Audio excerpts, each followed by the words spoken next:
ओम श्री परमात्मने नमः. श्रीमद्भगवद्गीता अथ प्रथमोऽध्यायः.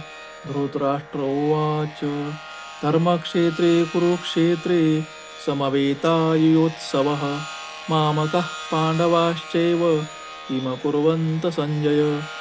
धृतराष्ट्र म्हणाले, हे संजया, धर्मभूमी असलेल्या कुरुक्षेत्रात युद्धाच्या इच्छेने एकत्र जमलेल्या माझ्या आणि पांडूच्या मुलांनी काय केले. संजय उवाच दृष्ट्वा तु पांडवानीकं व्यूढं दुर्योधनस्तदा आचार्यमुपसंगम्य राजा वचनमब्रवीत. संजय म्हणाले, त्यावेळी व्यूहरचना केलेले पांडवांचे सैन्य पाहून राजा दुर्योधन द्रोणाचार्याजवळ जाऊन असे म्हणाला, पश्येतां पांडुपुत्राणामाचार्य महतीं चमूं व्यूढां द्रुपदपुत्रेण तव शिष्येन धीमता. हो आचार्य, तुमच्या बुद्धिमान शिष्याने द्रुपदपुत्र दृष्टद्युम्नाने व्यूहरचना करून उभी केलेली ही पांडुपुत्राची प्रचंड सेना पहा. अत्र सुरा महेश्वासा भीमा अर्जुन समायुधी युयुधानो विराटश्च द्रुपदश्च महारथः दृष्टकेतुश्चेकितान् काशीराजश्च वीर्यवान् पुरोजित कुन्तिभोजश्च शैव्यश्च नरपुङ्गवः युद्धामनुश्च विक्रान्त उत्तमोजाश्च वीर्यवान् सौभद्रो द्रौपदेयाश्च सर्व एव महारथाः.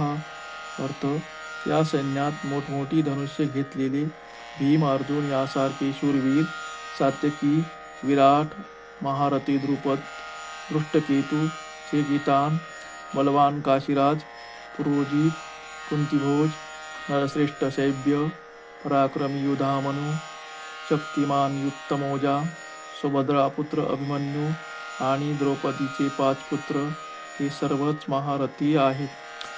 अस्माकं तु विशिष्टाये तान्निबोध द्विजोत्तम नायका मम सैन्यस्य संज्ञार्थं तान् ब्रवीमि.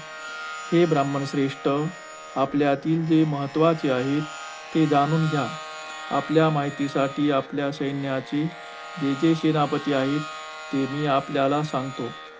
भवान् भीष्मश्च कर्णश्च कृपश्च समतिञ्जयः अश्वत्थामा विकर्णश्च सोमदत्तिस्तथैव च. आपण द्रोणाचार्य, पितामह भीष्म, कर्ण, युद्धात विजयी होणारे कृपाचार्य, अश्वत्थामा, विकर्ण तसेच सोमदत्ताचा मुलगा भूरिश्रवा, अन्ये च बहवासुरा मदर्थे त्यक्तजीविताः नानाशस्त्रप्रहरणा सर्वे युद्धविशारदाः. इतरही माझ्यासाठी जीवावर उदार झालेले पुष्कळ शूरवीर आहेत. ते सर्वजण निरनिराळ्या शस्त्रास्त्रांनी सुसज्ज असून युद्धात पारंगत आहेत. अपर्याप्तं तदस्माकं बलं भीष्माभिरक्षितं पर्याप्तं त्विदमेतेषां बलं भीमाभिरक्षितम्.